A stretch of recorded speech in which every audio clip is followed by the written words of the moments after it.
প্রতিটি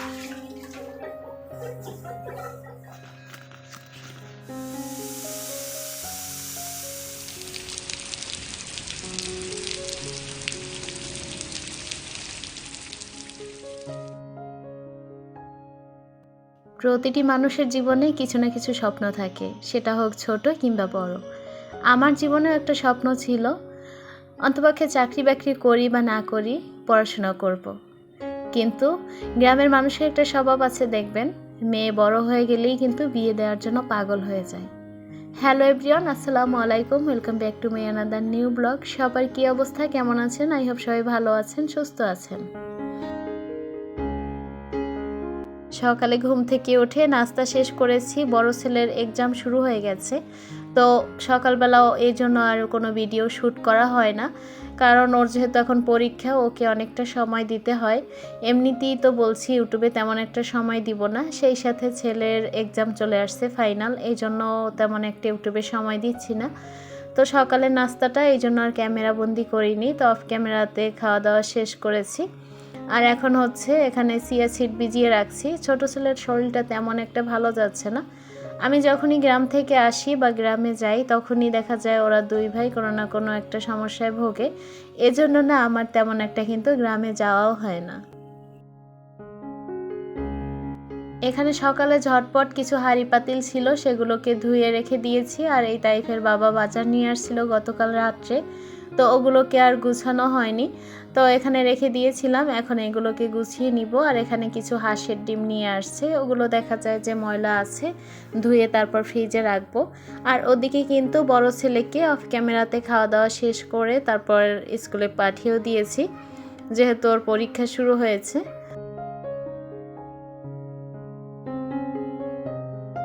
আমি যখন ঢাকাতে প্রথম আসি, তখন কিন্তু জিনিসপত্রের দাম তেমন একটা ছিল না।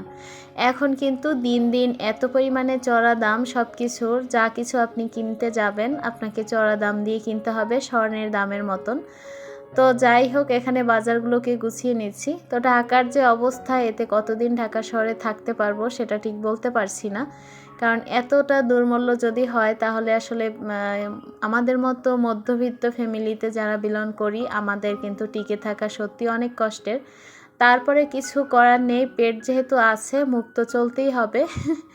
তো এখানে হচ্ছে বাজারগুলোকে গুছিয়ে নিচ্ছি। আর ওদিকে ওই ডিমগুলো ভিজিয়ে রেখেছি, ওগুলোকেও আমি পরিষ্কার করে নিব। আর ছোট ছেলেকে খাওয়া দাওয়া করে তারপর শুইয়ে রেখে এসেছি। বলছি, বাবা তুমি এখানে শুয়ে একটু টিভি দেখো, আমি ওদিকে কাজকর্ম করি। যদিও সে আমাকে এখানে আসতে দিবে না, তারপরে ওকে বুঝিয়ে সুজিয়ে অনেক করে তারপর এসেছি। গ্রাম অঞ্চলে একটা রিচুয়াল আছে, দেখবেন যে মেয়ে যদি একটু বড় হয়ে যায়, অমনি ধরে তাকে বিয়ে দিয়ে দেয়। তার সেখানে মতামত থাকুক বা না থাকুক, সেগুলোর প্রতি কিন্তু কোনো কর্ণপাত দেওয়া হয় না। তো সেটাই আমার সাথে হয়েছিল। আমার যে বয়সে বিয়ে হয়েছিল, সে বয়সে কিন্তু এখন ম্যাক্সিমাম মেয়েরাই কিন্তু পড়াশোনা করছে। তো যে বয়সে সংসার শুরু করেছি, ওই বয়সে সংসার শুরু করার কথাই ছিল না, তো কিছু করার নেই। তবে আমার যখন বিয়ে হয়েছে, আমার বিয়েতে কোনো মতামতই ছিল না, কারণ একটা মেয়ের বিয়ের জন্য অন্তপক্ষে তার মানসিক যে চিন্তাভাবনা, ওটাও কিন্তু ঠিক করার প্রয়োজন আছে বা তৈরি করারও দরকার আছে। কিন্তু ওই সব কোনো কিছুই আমার মাথায় মনে কোনো কিছুই ছিল না। আর এমন একটা ফ্যামিলিতে বড় হয়েছি যে সেখানে কিন্তু মেয়েদের কোনো মতামতের মূল্য দেয়া হতো না। হ্যাঁ, মূল্য দেয়া হবে সব বিষয়ে, কিন্তু শুধুমাত্র তার জীবন নিয়ে, তার লাইফ নিয়ে কোনো ধরনের আপনি মতামত সেখানে আপনি পেশ করতে পারবেন না, কারণ এটা সম্পূর্ণই গার্জিয়ানের মতামতের উপরেই চলতে হতো। আমার যে বিয়েতে মত ছিল না বা আমি ওই সময়টাতে বিয়ে বসতে চাইনি, এটা কিন্তু আমি কারো কাছে প্রকাশ করতেও পারিনি। তবে আমার দাদি বেঁচে ছিল, তার সাথে আমি কিছুটা শেয়ার করেছিলাম। কিন্তু আমার বাবা কিন্তু অনেক রাগী একজন মানুষ, তার সাথে যে আমার দাদি সেটা শেয়ার করবে সেটাও কিন্তু উপায় ছিল না। তো যাই হোক, এক কথায় জোরাজুরি করেই বিয়ের পিঁড়িতে বসতে হয়েছে, মানে জোর করেই বিয়ে হয় যেটা, সেটাই। তবে আমি এটা কখনো আমার মা এবং বাবা কারোর সাথে এখন অবধি শেয়ার করিনি যে আমার বিয়েতে কোনো মত নেই বা আমি বিয়ে করতে চাইছি না। তা আমার ইচ্ছা ছিল মোটামুটি পড়াশোনা করব, তারপর পরেরটা পরে দেখা যাবে। তো যাই হোক, কিছু করার নেই। পরিস্থিতির শিকার হলে যেটা হয় আর কি। তো গ্রামের মানুষের আরও একটা স্বভাব আছে দেখবেন, যদি ভালো কোনো সম্বন্ধ পায় তখন কিন্তু মেয়েকে বিয়ে দেওয়ার জন্য উঠে পড়ে লাগে। তো আর এদিকে হচ্ছে তাইফের বাবাও এমন একটা জোরাজুরি করছিল যে মনে হচ্ছে যে সে মনে হয় আমাকে ছাড়া আর পৃথিবীতে কোনো মেয়েই দেখে নাই, না মেয়ে পাবে না। তো সব কিছু মিলিয়ে একটা বড় একটা প্রেশারের মধ্য দিয়েই আমার বিয়েটা হয়েছিল। তো এখন সব কিছু মিলিয়ে এটা মনে হচ্ছে যে আলহামদুলিল্লাহ যাকে পেয়েছি আলহামদুলিল্লাহ তাকে নিয়ে ভালো আছি। তবে আল্লাহ তাআলা যদি আপনার ভাগ্যে কাউকে লিখে রাখেন সেটা কিন্তু আপনি কখনোই খণ্ডাতে পারবেন না। তো কথাই তো আছে যে জন্ম মৃত্যু বিয়ে সব কিছুই বিধাতাকে নিয়ে, এর বাইরে কিন্তু আমরা কোনো কিছু পরিবর্তন করতে পারবো না, কারণ এগুলো কোনোটাই আমাদের হাতে নেই। তো এখানে হচ্ছে কিছু মরিচ ছিল, ওগুলোকে হচ্ছে একটা বয়মের ভিতরে ভরে রাখছি, কারণ এগুলো দেখা যায় আমি ফ্রিজেই রাখতাম। কারণ কি ফ্রিজে কিন্তু এই শুকনো মরিচগুলো রাখলে অনেক দিন ভালো থাকে, ফাঙ্গাস ধরে না। তো দেখা যায় যে আমি গতকালকে শুকিয়ে রেখেছিলাম, ভাবছি বয়মের ভিতর ভরে রাখবো, কিন্তু সেটা সময় সুযোগ করে রাখা হয়নি। তো এখানে হচ্ছে হাঁসের ডিমগুলোকে ধুয়ে পরিষ্কার করে ঝারিয়ে রেখেছি, আর এখন হচ্ছে আজকে দুপুরে ডিম ভুনা করব। তো এই জন্য কিছুটা উঠিয়ে রাখছি, আর যতটুকু প্রয়োজন যে কয়টা সে কয়টা এখনই সেদ্ধ দিয়ে দিব। আসলে আমাদের বাসায় প্রতি সপ্তাহে একটা নিয়ম হয় কেমন, যে প্রতি সপ্তাহে মাছ মাংস ডিম এই কয়টা মিলিয়েই একটা সপ্তাহ কাবার করি। এমন না যে আজকে মাংস খেয়েছি কালকেও মাংস খাবো, এমন না। আজকে মাংস খেলে দেখা যায় কালকে ডিম বা মাছ এরকমটাই চলে। তবে বাসায় একদম সবজিটা খুবই সমস্যা, সবজিটা একদম চলতে চায় না।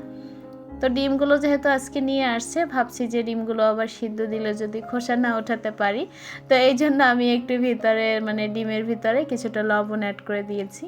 আর এখানে এই যে বুটের ডালটা এটা ভিজিয়ে রাখছি, এটাও রান্না করব।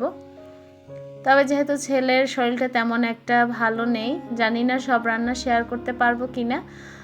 তবে আজকে হচ্ছে ডিম দিয়ে বাঁধাকপি দিয়ে আপনাদের সাথে একটা রেসিপি শেয়ার করব। আশা করছি আপনারা রেসিপিটা একবার হলেও বাসায় ট্রাই করবেন।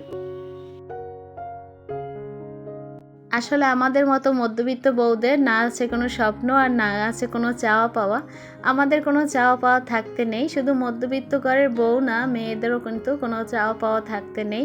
এখানে হচ্ছে সব চাওয়া পাওয়াই অন্যের উপরে নির্ভর করে, আপনি কখনো নিজের ইচ্ছাটা নিজের মুখে বলতে পারবেন না। তবে অনেকেই হয়তো বা বলবেন যে তাহলে কি বিয়েটা আপনার পুরোপুরি অমতে হয়েছে? না, পুরোপুরি অমতে না, সব কিছুই ঠিক ছিল। তবে আমার ইচ্ছে ছিল আমি পড়াশোনাটা আরও সামনে কিছুটা এগিয়ে নিয়ে যাব। তবে ওখানেই এজন্য স্টপ করতে হয়েছে। তবে তাইফের বাবা আমাকে ঢাকা নিয়ে আসার পরে কিন্তু আবারও ভর্তি করে দিয়েছিল। তো যাই হোক, তার মধ্যে দেখা যায় বাচ্চা কাচ্চা নিয়ে বেশি দূর আগাতে পারিনি। তো এখানে হচ্ছে আমি ডিমটাকে কিন্তু হালকা একটু ভেজে নিয়েছি, আর তেলের মধ্যে বাঁধাকপিগুলো কিন্তু একটু বড় বড় করে কেটে নিয়েছি। এগুলোকে আমি একটু হালকা করে হলুদ আর লবণ দিয়ে ভেজে নিব। আপনি আমি যেভাবেই রান্না করি না কেন, রান্নার নিয়ম কিন্তু একই থাকে, তবে একটু ধরনটা চেঞ্জ থাকে। তো যাই হোক, এখানে বাঁধাকপিগুলোকে আমি কিন্তু ভালো করে ভেজে নিব। অতটাও বেশি ভাজতে হবে না, মোটামুটি সিদ্ধ হলেই হয়ে যাবে। তো আপনারা তো ডিমের রেসিপি অনেকভাবেই খেয়েছেন, তো আমি আশা করব আমার এই রেসিপিটা অবশ্যই একবার ট্রাই করবেন। আর এভাবে আমি আরও একবার ট্রাই করেছিলাম, আমার কাছে বেশ ভালো লেগেছিল, এজন্য আপনাদের সাথে ভাবছি আজকে শেয়ার করব।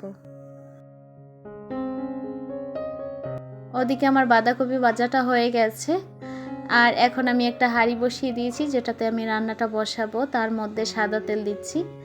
আপনার চাইলে কিন্তু এখানে সরিষার তেল দিয়েও রান্নাটা করতে পারেন, তবে আমার কাছে কেন জানি না সরিষার তেলটা ভালো লাগে না খেতে। খাসির মাংস কিংবা গরুর মাংসের সাথে ঠিক আছে, কিন্তু অন্য সব কিছুতে আমি কেন জানি না এটা খেতে পারি না। তো পেঁয়াজটাকে হালকা একটু ভেজে নিয়েছি, তার মধ্যে আদা আর রসুনের পেস্ট দিয়েছি।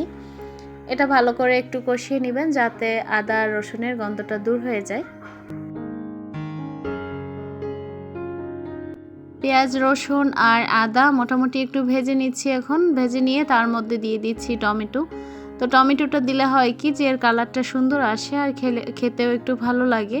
তো তো এখন আমি এর মধ্যে মরিচের গুঁড়া, হলুদের গুঁড়া আর লবণ, সেই সাথে বাটা কিছুটা জিরা বাটা অ্যাড করে দিচ্ছি। জিরা বাটাটা অবশ্যই অ্যাড করবেন, তাহলে খেতে কিন্তু আরও বেশি মজা হবে।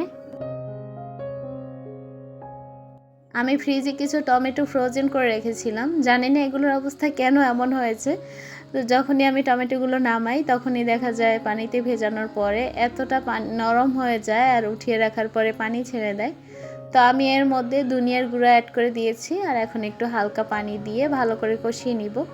এর জন্য কিন্তু বেশি কিছুর প্রয়োজন হয় না, জাস্ট হাতের কাছে যে উপকরণগুলো রেগুলার থাকে সেগুলো দিয়ে কিন্তু আমরা চাইলে একটা খাবারকে নানানভাবে পরিবেশনও করতে পারি, নানানভাবে সেই মশলা দিয়ে রান্নাও করতে পারি। দেখা যায় ঘুরিয়ে পেঁচিয়ে কিন্তু দৈনিক আমরা একই খাবার খাই, সেটাকে একটু সুন্দর করে রান্না করলেই হয়। আর এই অবস্থায় আমি এখন দিয়ে দিচ্ছি ধনেপাতা বাটা। এটার জন্যই কিন্তু খাবারটা অনেক বেশি মজার হয়।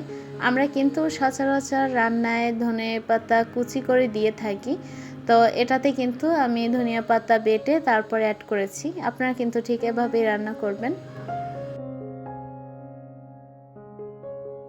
এমন একটা সময় ছিল যে ডিম ভাজি আর আলু ভর্তা ছাড়া কোনো রান্নাই সেরকমভাবে করতে পারতাম না। এখন কিন্তু একটু একটু করে অনেক ধরনের রান্নাই করতে পারি, সেটা কম হোক আর বেশি হোক, চেষ্টা করি নতুন নতুন আইটেমের কিছু রান্না করার। তো এই রেসিপিটা আমার মনে হয় আপনারা নতুন দেখেছেন, জানি না কে কে এভাবে খেয়েছেন। আর এখন হচ্ছে আমি পানি দিয়ে দিয়েছি পরিমাণ মতো, তার মধ্যে বাঁধাকপি যে ভাজি করে রাখা ছিল ওগুলোকে অ্যাড করে দিচ্ছি। তো আপনারা চাইলে কিন্তু এর ভিতরে কাঁচামরিচ অ্যাড করতে পারেন, তো আমার বাসায় কাঁচামরিচ ছিল না, এই জন্য আমি আর সেটা অ্যাড করতে চাইনি। তো আজকের রান্নাটা কিন্তু এই পর্যন্তই সমাপ্ত করব, কারণ ছেলেটা কান্নাকাটি করছে। ডাল রান্নাটা আমি অফ ক্যামেরাতে পাশে প্রেসার কুকারে দিয়ে দিয়েছি। তো এই তো ছিল আমার আজকের ব্লগ। আপনাদের সবার দীর্ঘায়ু এবং সুস্বাস্থ্য কামনা করে আজকের ব্লগটি এখানেই শেষ করছি। আল্লাহ হাফিজ, আসসালামু আলাইকুম।